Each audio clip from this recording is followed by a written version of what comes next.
কামরুজ্জামান সরকার written. আমি home district Gazipur, আমি গাজীপুরেই থাকি। আজকে আসছি স্যারের বিচার কাজ শুনানিতে অংশগ্রহণ করার জন্য। আমি ডেস্টিনি একজন বিনিয়োগকারী, পাশাপাশি ডেস্টিনি পিএইচডি। আচ্ছা, বাংলাদেশের একটা আলোচিত প্রতিষ্ঠান, সেটা হচ্ছে ইবেলি, যেটা 2018 সালে প্রথম যাত্রা শুরু করে এবং 2021 সালে এসে মিডিয়া লেখালেখির পর এই প্রতিষ্ঠানের ব্যাপারে সরকারের পক্ষ থেকে আইনি পদক্ষেপ নেওয়া হয় এবং যতটুকু পত্রিকা নিউজ আসছে, ডেইলি স্টার, bdnews24.com, বিভিন্ন বাংলাদেশের জাতীয় গণমাধ্যমে, সেইখানে ইবেলির যে ম্যানেজমেন্ট আছে বা রাসেল সাহেব আছে, ওনার বিরুদ্ধে অভিযোগ আসছে প্রায় 10,000 প্লাস।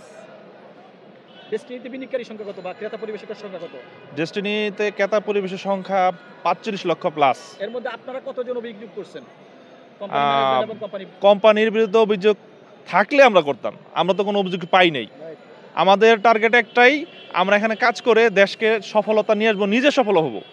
রফিকুল আমিন স্যার আমাদের ওইটাই শিখাইছে, কিভাবে দেশের সফলতা অর্জন করার জন্য আগে নিজেকে এস্টাবলিশ করতে হবে। আমরা সেভাবে আগাচ্ছিলাম, কিন্তু কার অভিযোগ? আমাদের এই 45 লক্ষ ডিস্ট্রিবিউটর একজন ব্যক্তি নাই, ইন্ডিভিজুয়াল একজন।